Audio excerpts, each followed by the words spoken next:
Alors, maintenant qu'on a parlé de correction de la myopie, de correction de l'hypermétropie, on peut s'attaquer à la presbytie.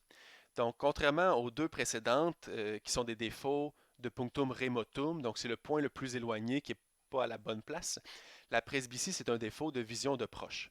Donc, ça affecte la position du punctum proximum.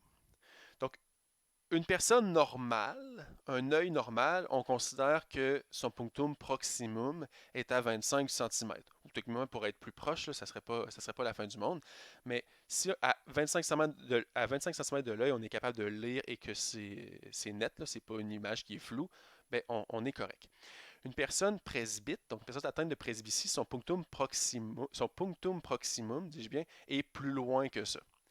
Donc, si on place un objet à 25 centimètres, c'est l'image du haut ici. Donc, si on place l'objet à un punctum proximum normal, ben, le cristallin, même quand il est bombé au maximum, il est plus capable de se bomber assez. En fait, il a perdu de la flexibilité pour le faire, donc il est plus capable de se bomber assez pour être assez convergent. Donc, les rayons qui sortent du cristallin ne convergent pas assez et n'atteignent pas la rétine. En fait, ne font pas une image sur la rétine. Donc, sur la rétine, au lieu d'être un point, c'est une tache. Donc, pour que ça fonctionne, ben, il faudrait que les rayons qui rentrent dans l'œil divergent moins, vu que l'œil n'est plus capable de converger assez. Donc, il faut qu'on recule l'objet. En reculant l'objet, les rayons qui sont incidents sur l'œil divergent un peu moins. Et là, à un moment donné, ben, l'œil va être capable de former une image nette sur la rétine.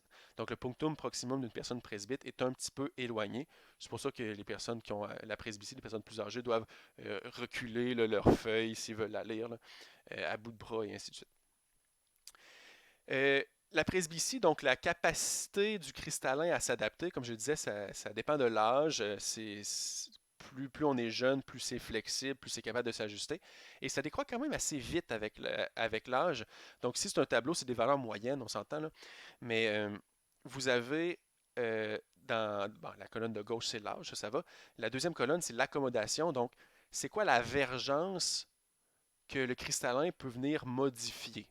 Donc, dans le fond, la troisième colonne, c'est la vergence maximale, là. Donc, si on compte l'effet de la cornée et du cristallin dans son ensemble, donc on voit que c'est dans les 60-70 dioptries selon l'âge. C'est la job de l'œil normalement.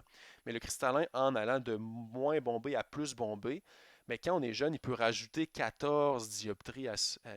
14 dioptries, donc on peut, à 10 ans, dans le tableau, on serait entre 60 et 74.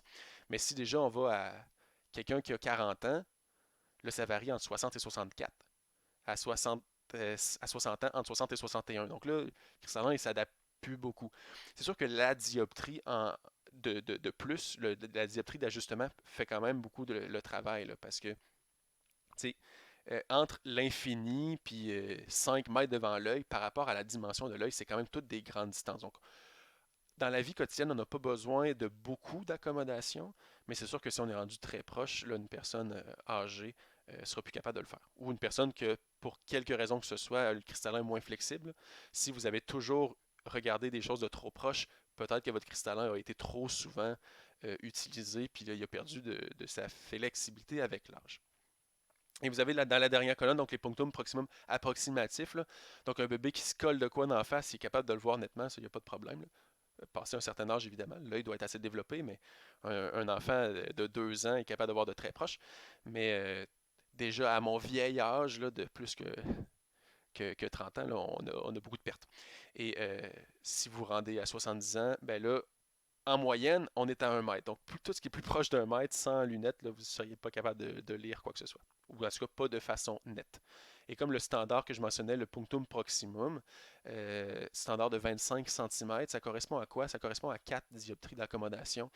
Donc, c'est pour ça que typiquement, c'est dans la quarantaine là, que les gens commencent à avoir à corriger leur presbytie. Avant ça, oui, on perd la flexibilité du cristallin, mais c'est pas encore, ça vaut pas encore la peine d'acheter des lunettes pour ça. Ici, c'est un graphique. Tantôt, c'était un tableau. Là. Donc, ici, on voit peut-être un peu mieux la décroissance avec le temps. Donc, l'âge est en abscisse de gauche à droite. Et c'est le pouvoir d'accommodation qu'on voit sur l'échelle verticale. A, B, C, là, c'est essentiellement, si vous voulez, comme les A et C étant les extrêmes, B étant la moyenne. Donc, les personnes en général se situent à l'intérieur entre les courbes A et les courbes C. Maintenant, comment on va la corriger, la presbytie? Donc, nous, on sait un objet à 25 cm, on devrait être capable de faire une image nette sur la rétine, mais une personne presbyte, c'est pas le cas. C'était l'image du haut. Les rayons n'ont pas assez convergé pour être sur la rétine. L'image du centre, ça nous dit qu'est-ce qu'il faudrait faire sans lunettes, donc il faut reculer l'objet. Donc, avec lunettes ou avec verre de contact, la lentille de correction, ce qu'elle doit faire, c'est qu'elle doit prendre l'objet qui est à 25 cm, donc au punctum proximum normal, puis elle va faire converger un peu les rayons, donc elle va aider l'œil qui est plus capable de converger assez. Donc, essentiellement, elle va prendre l'objet et elle va en faire une image au punctum proximum de l'œil presbyte. Donc, l'œil va avoir l'impression que l'objet est à son punctum proximum, donc il va être capable d'en produire une image nette sur la rétine.